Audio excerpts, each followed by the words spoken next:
iba kasi na, di ba, yung mga previews na more on field work, na ito naman na yung pagkuha ng sample na to na medyo parang harder.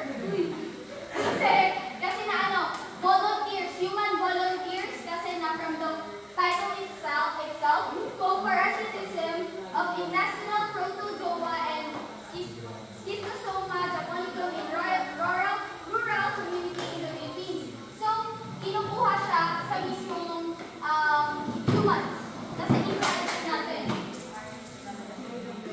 So, this study is aimed to assess co-parasitism between Schistosoma japonicum, which is a type of helminths or mga flatworms, and intestinal protozoa using molecular tools.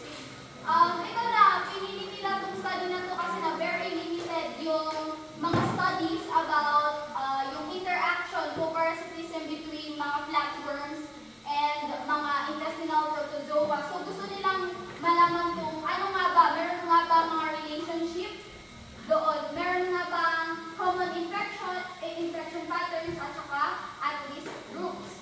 So yung sampling size is yung stool, which is yung pieces ng humans, is collected noong 2025 sa 18 barangays. 18 barangays in northern Samar, Philippines, which is known as Schistosoma endemic sila. Guys, mamaya na may pa-question ako. So makinig talaga kayo bilang nag-video. So, may 18 na barangays na kinuhaan ng sample. May dalawang municipality which is sa Lauang at sa Palapag. So, sa Lauang na meron silang kinuhang 5 mga endemic na area at saka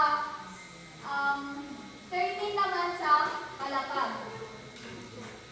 So, sa study na to, may nahanap sila na 4 intestinal protozoa sa loob ng sa pieces ng sa stools ng mga humans na nag-volunteer, which is Blastocytes. Ang ibig sabihin ng SPP na nilalagay yan kapag multiple yung species.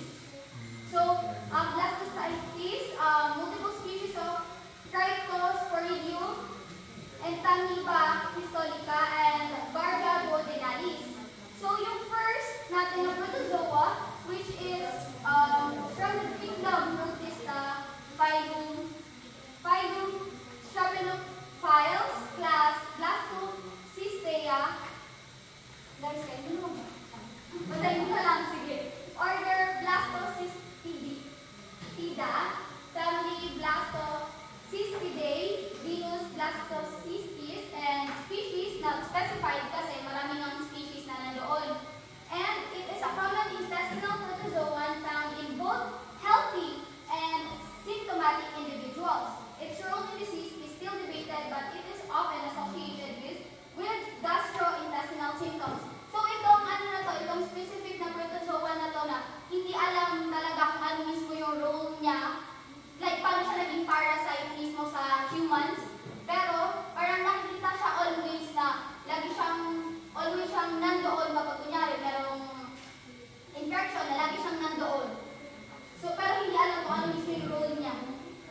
The second one is Entamoeba histolica, which is a pathogenic amoeba that causes amoebiasis leading to diarrhea, abdominal pain, and sometimes severe complications like liver abscesses. Then, Cryptosporidium, marami ding species na nahanap dito sa mga humans, sa mga volunteers, which is a waterborne protozoa that causes cryptosporidiosis, a diarrhea disease. It spreads easily and is resistant to chlorine disinfection. And lastly, itong Barba duodenalis, ito yung mukha niya sa poop ng isang tao. So, it is a flat-related protozoa that causes diarrhea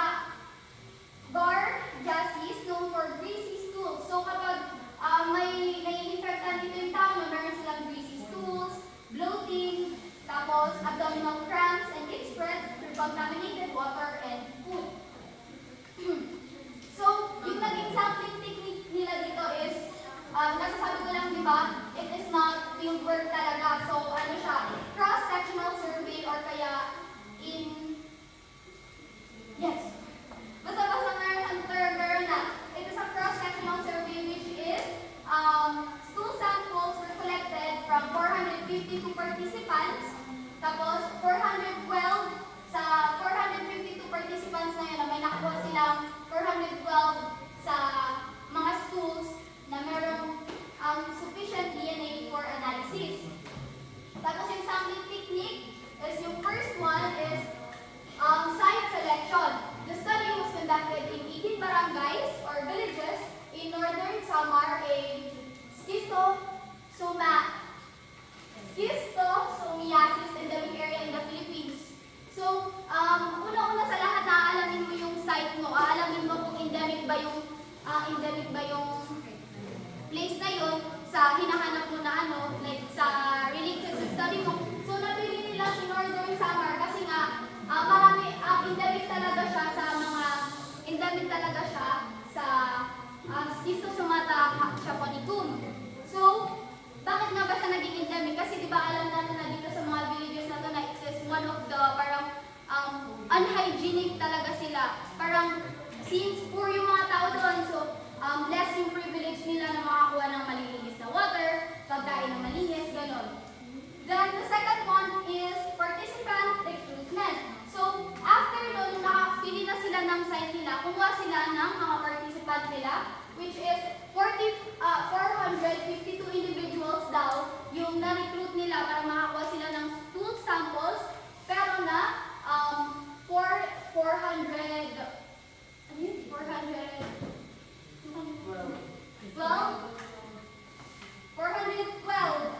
yung nakuha nila na parang stool na pwede sa, parang may sufficient DNA na pwedeng magpatuloy sa magiging study nila. Written informed consent was obtained from all the participants. Step 3 is sample collection. Each participant provided one stool sample collected using sterile containers. So the fourth one is sample preservation, which is kapag nakuha na natin yung sample, na kailangan talaga natin i-preserve yung sample para hindi siya agad nasira or kaya, kunyari, paano ka ba masisirang pieces? So, para hindi mag-take over o mag-dominate yung mga bacteria. So, hinaluan nila ng 95% of ethanol to stabilize DNA before the analysis. So, step 5 is sample transport. So, yung preserved na samples nila were transported to the laboratory while maintaining appropriate conditions to prevent degradation, and 6 is DNA extraction, which is yun na yung sa lab. Yan na yung nagano na sila, na polymerase chain reaction na sila. Then, ano nga ba yung advantage and disadvantages nito? So, yung first advantage niya is simultaneous detection of multiple parasites. So, nung nag-ano na sila, nilalab na nila, parang lahat ng parasites na in that stool sample na lahat nakikita. So, lahat talaga na, parang lahat ng nandoon, present doon na makikita mo talaga. So, makikita mo kung ano yung nandoon, makikita mo yung mga wala doon. So, parang maganda talaga siya, di ba? Facilitated identification of co-infections and risk groups. So, malalaman talaga natin kung ano nga ba yung may anong protozoa ang may relationship sa isang protozoa, gano'n. And ano nga ba yung mga, kung yung ito na dominanto, na ano yung mga most likely na wala doon. Disadvantages is limited sample to a single stool collection. So, hindi malaki yung variant nila kasi parang yung nakuha nilang data kasi kunyari yung isang stool sample na yun, na doon lang yun. Like, sa stool sample lang yun, hindi sila makakahanap ng ibang pag-repinsal. Then, lack of microscopy data as comparison. Sabi ko nga, kaya nila ito ginawa kasi konti yung data about that study. So, ginawa nila yun na ang naging disadvantage lang nila na wala silang na-compare sa ibang studies. Sa study nila para makita ba nila kung tama ba. And the third one is not designed to detect non-target intestinal parasites or helminths beyond Schistosoma japonicum. So yung meron ditong ginamit na 4 statistical tools. Yung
Something like that. Para inaalam mo yung relationship, pero mas strong, kung paano mas strong yung relationship ng isang species sa isang species.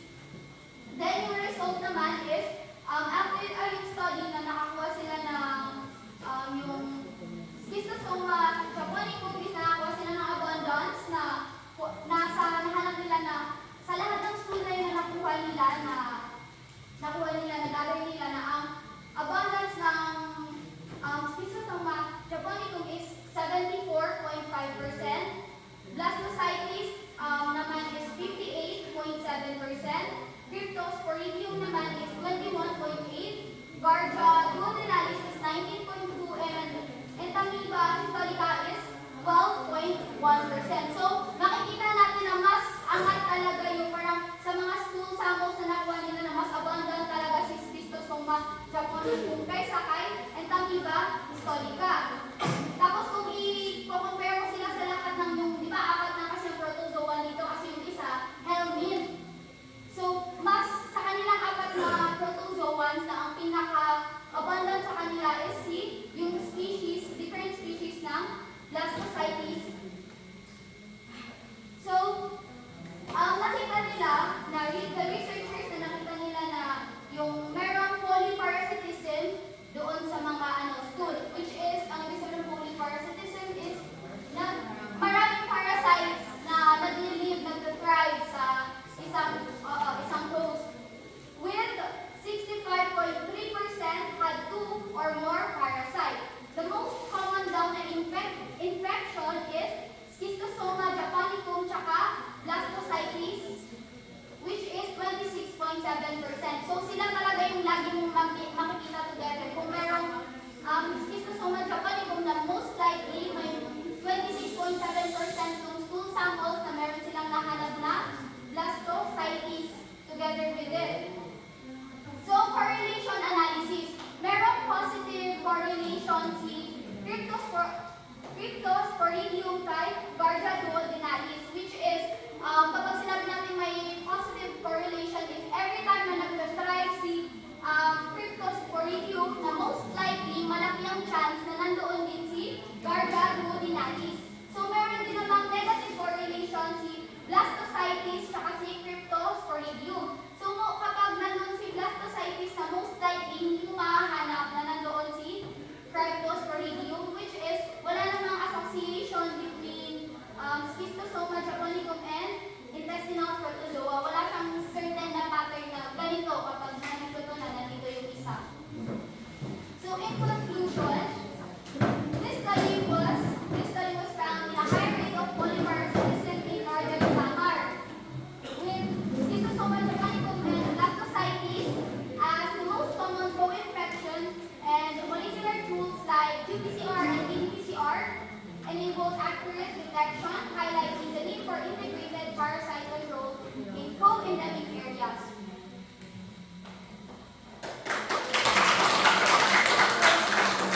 So, can I call on Miss Kim to report her part?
Leads to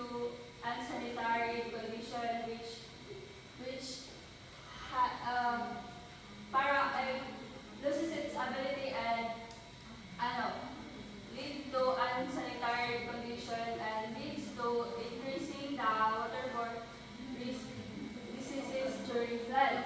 And the free-living amoeba is a microscopic organism and naturally found in water and soil.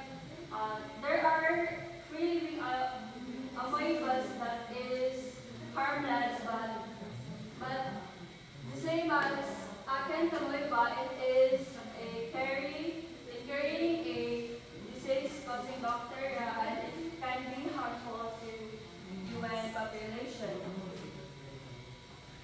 The purpose of this research is to find if acanthamoeba is in Marikina River and to see if it is widespread and how it will cause to people in the living nearby Marikina River and the people directly using its water. The sampling site is there are 9 sampling sites where the study is conducted. These sites are S Bank RD, Chamber Beach, Swiss Bank RD, Swiss Bank RD settlement near an industrial plant, Santolan First Station, Marikina River Banks, Marikina Beach, and Marikina River Parks. The protozoa observed in this study is the Acanthamoeba sp.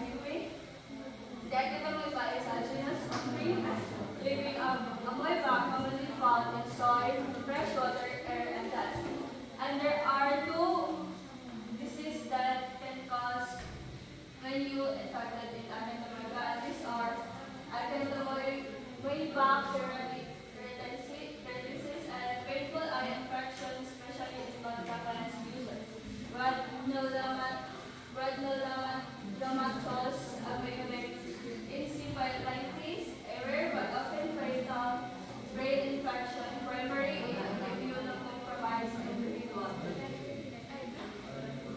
The sampling technique used in the study is purposive sampling technique. Purposive sampling technique is a non-probability sampling technique, and it is a descriptive sampling technique, and the researcher can judge or can choose where specific places they want to use in this study. And 9 sites along Marikina River. Every site in the Marikina River are collected with 5 samples with a total of 45 samples, and 2 with the surface water sample and industrial water bottles in every river in Marikina. It uses a sterilized bottles to avoid contamination. Fixation in the samples. Surface culture-based isolation where a surface water sample were filtered through 1.2 micrometer glass microfiber filter, and those na filter na mga sediment were placed to non-nutrient agar and seeded with E. coli to grow the amoeba. And the E. coli is the food source of the amoeba that grow. And microscopic growth on plates was observed daily at 14 days under a controlled microscope. And those observed positive culture of Acanthamoeba is subcultured to isolate and to identify the protozoates and seize for a better microscopy identified. And molecular confirmation, seize and protozoates were harvested using cold fish, amoeba saline, and followed by DNA extraction using the PCR to identify the DNA of Acanthamoeba and molecular level. Advantage of the sampling technique: live culture enables morphological study and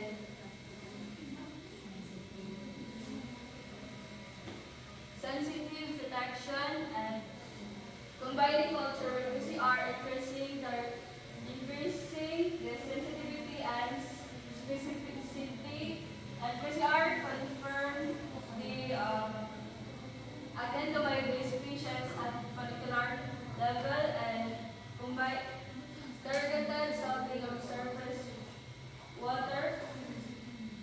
Water surface is relevant because free living amoeba is present in the water and air interface where the contamination is higher and multiple sites and lubricants to avoid a sampling bias because in each site there are 5 samples collected and relatively simple and cost effective.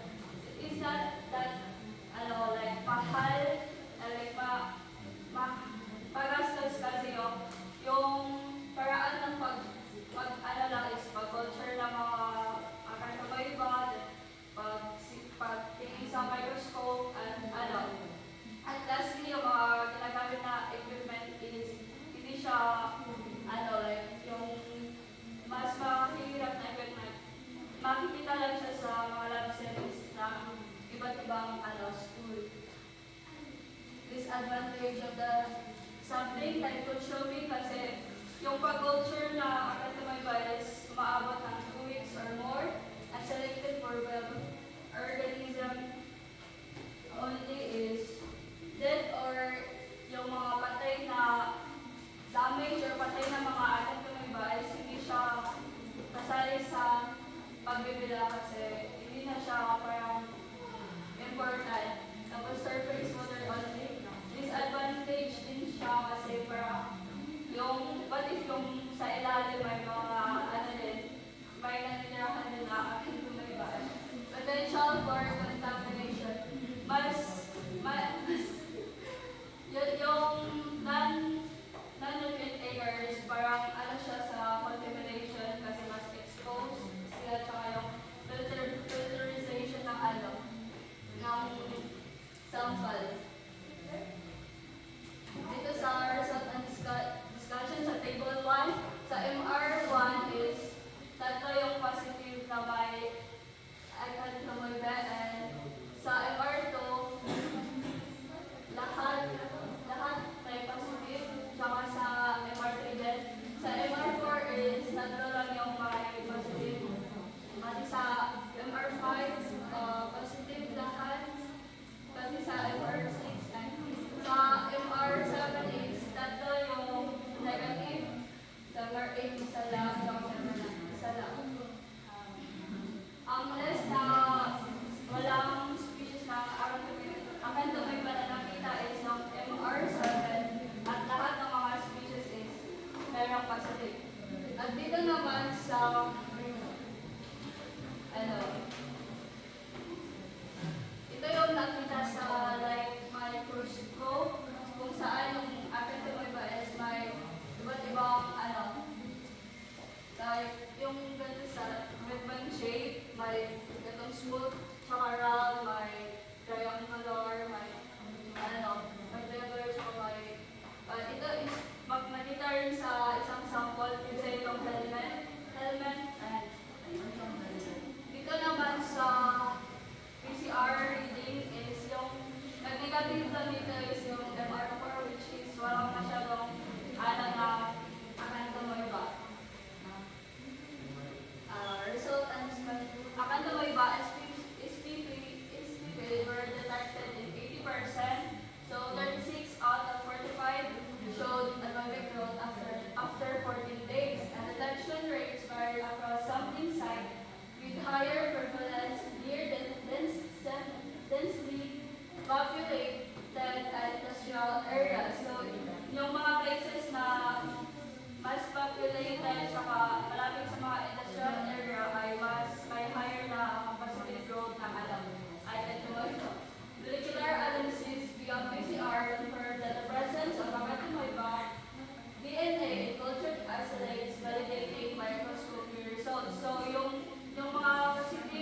The presence of Amandamayba river was used by communities underscores a public health concern as these free-living amoeba can cause serious infection.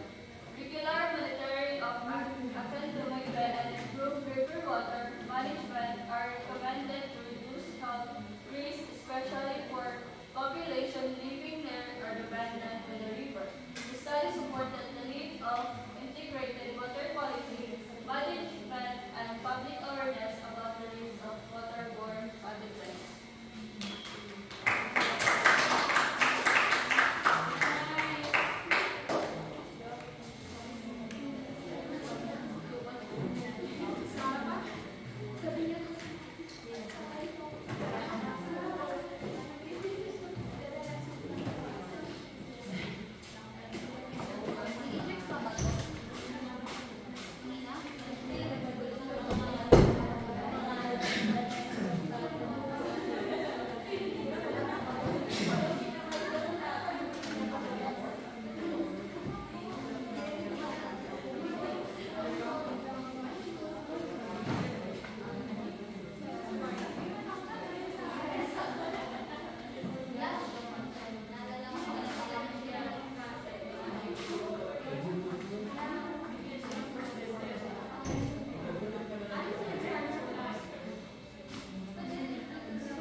Assalamualaikum warahmatullahi wabarakatuh.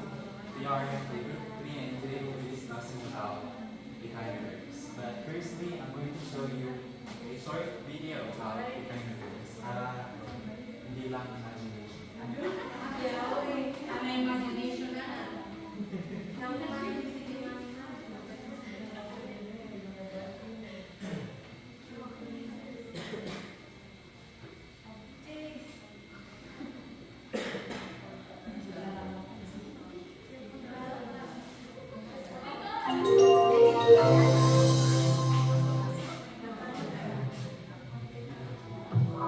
Sea stars, also called starfish, brittle stars, sea urchins, and sea cucumbers are echinoderms.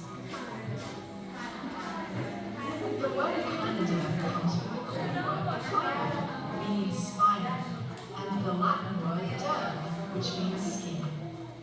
This is because most echinoderms have a spiny, bulky body covering. All echinoderms live in the ocean, from warm tropical reefs to the icy Arctic poles. Most echinoderms have radial symmetry and reproduce sexually. However, some can also reproduce asexually. Echinoderms produce a hard internal structure called an endoskeleton, which gives their outer covering a rough, spiny appearance. Echinoderms move about using a system of tube feeding. This allows them to crawl slowly on the ocean floor. So what do you think of this fascinating group of animals? I think they're the stars of the ocean.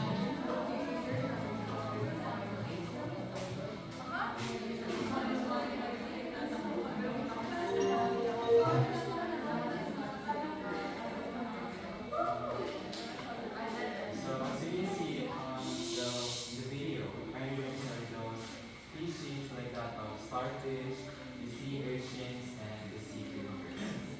So fun fact about the starfish. In scientific community, it is popularly termed as sea stars, not starfish. Kasi nakaroon ng misnomers sa mga tao. Sa kanila, starfish are belong to the group of fish, which in fact it's not, because based on biological differences. Kaya, as a biologist, we call it sea stars. So, the echinoderms belong to the family Echinodermata, from the Greek word ichn, which means spiny, and derma, which means skin. So spiny, skin. So there are around 7,000 living species under this phylum with 5 classes and 20 classes that are extinct and a total of 13,000 species that are extinct. So echinoderms are ancestral species, and they're the first organisms to develop endoskeleton. So yung first, yung skeleton na nasa loob. And then, numerically, we are evolutionarily related with echinoderms, as we have discussed in our previous discussion. We are distinct with echinoderms in terms of our environment development. We have the Diosterostomes, wherein the last pair developed into animals and the second is amount. And same with vertebrates like the chordatas, echinoderms, they do have a true body cavity. Kaya complex yun, system nila in terms of digestive system, respiration, and excretion. Then, most of the echinoderms can be found on the Arctic zone. Pero may mahanapin tayo sa intertidal zone like that of starfishes and the sea urchins. And lastly, their mode of reproduction can be both asexually and sexually. So sexually, wherein they produce their gametes external, then these gametes are fertilized by the process external fertilization, and sexually naman para sa mga starfish wherein they reproduce through budding or fragmentation. So ito yung taxonomic diagram of echinoderms. There are 5 extant classes of echinoderms. These are the Crinoidea, which includes the feather stars, sea lilies, the Operoidea, the brittle stars, Asteroidea, sea stars, Crinoidea, and lastly, the Horotoidea. So most of these classes can be found here in the Philippines, but the class Crinoidea can be rarely found here kasi this can be found sa mga very deep na mga deep zone of the ocean. Usually sa Marianas Trench mga natin Crinoideas. And then taxonomic classification. So despite all the differences dun sa mga echinoderms, the echinoderms, they share a 4 fundamental characteristics. Firstly, they do have the endoskeleton. So the endoskeleton called as the oxycles. So the oxycles, na-develop siya by absorbing the calcium carbonate from seawater, and these are deposited on the dermal layer of the body walls, kaya nagpo-form ng endoskeleton. So you might be wondering bakit tinatawag na endoskeleton na nakapurtug naman sa outer surface yun ito.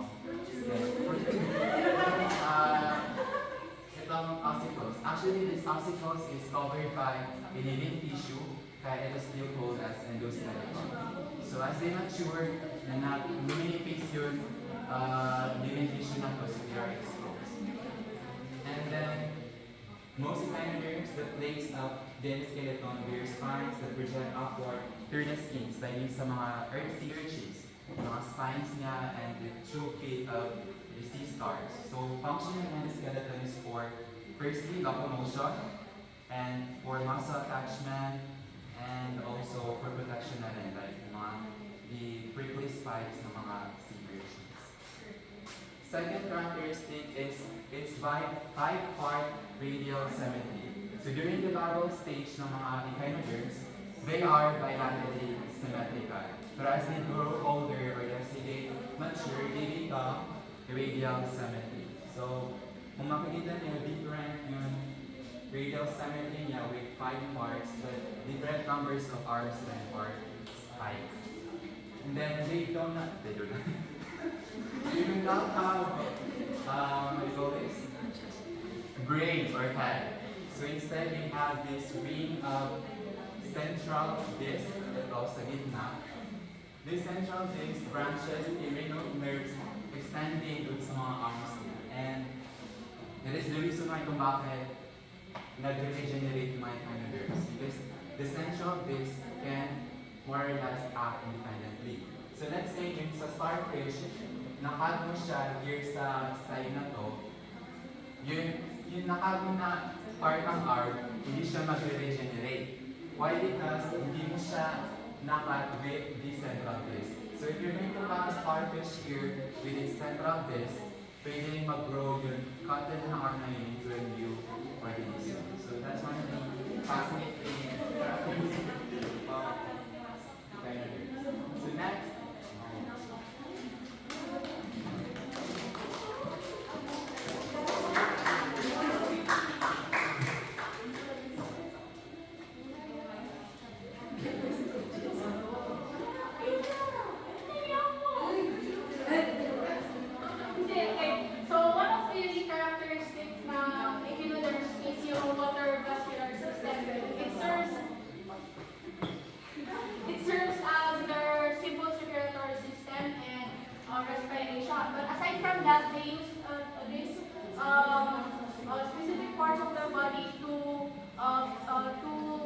para makakain.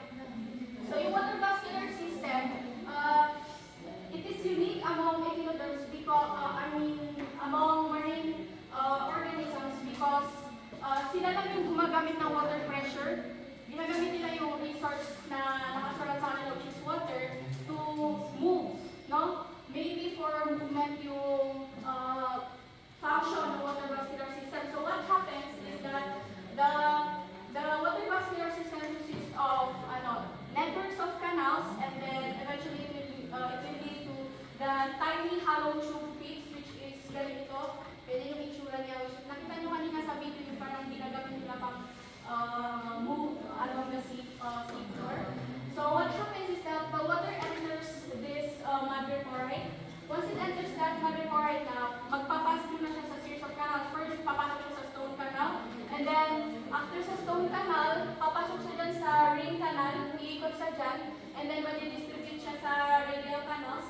And doon sa radial canals na meron siya mga extension na parang mga bilog-bilog. And doon, which is, ang tawag dun is ambulate or ambula. Pag nakapasok na dyan yung tubig, the ambula kasi is an extension of the tube feed. So, pag mag-release siya ng pressure doon sa tube feed na mag-increase yung surface area nung arms, and then mag-extend siya, then that will allow the echinoderm to attach to the seafloor and move. So, ganun yung way of locomotion nila. Aside from that, they use their tube feet also. Sinabi ko kanina, they use their tube feet to eat. So, in the case of, for example, sa sea stars, tinatrap nila doon yung mga prey nila sa tube feet nila, and then eventually na-ingest nila yun. And then, pati yung excretion nila na through the water vascular system also, kasi nalalabas din siya sa tube feed, whether waste yan galing from gas exchange or from the food or from the prey that they ingested. Next is yung serum circulation and respiration.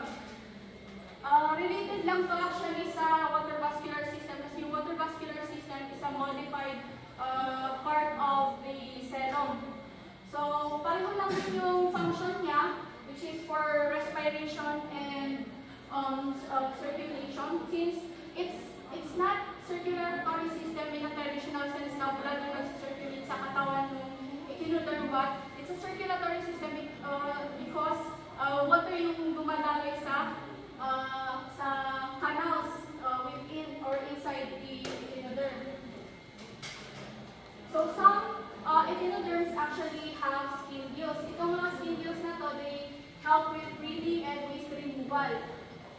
So they are finger-like structures between the spines of an echinoderm. So for example, ito yung mga spines na between that na mayroong mga skin gills na yun yung isa sa mga ways nila to do gas exchange and remove waste out of their body.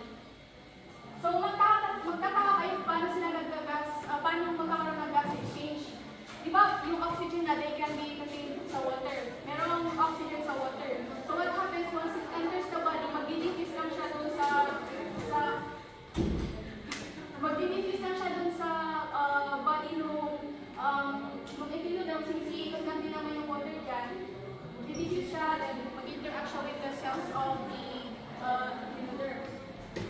Then doon na. Then yung waste na lalabas din yan sa tube feed nila. Next, we will talk about the ecological importance. I will be mentioning 7. As you can see in your screen, we have, they are grazers and predators. They are keystone species. They modify their habitats. They are detritivores and decomposers. They are ecosystem engineers. They prey for other species and they do bioconservation.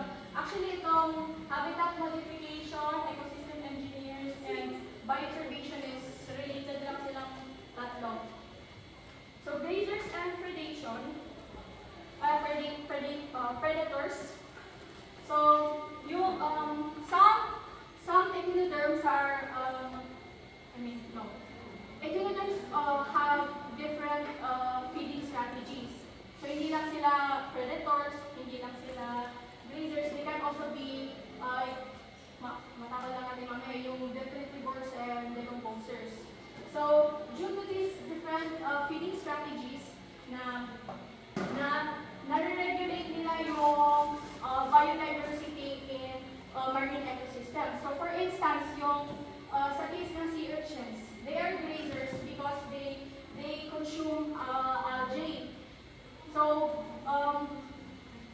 the result of this, yung pag-consume nila ng algae is that nare-regulate nila yung population ng algae kasi minsan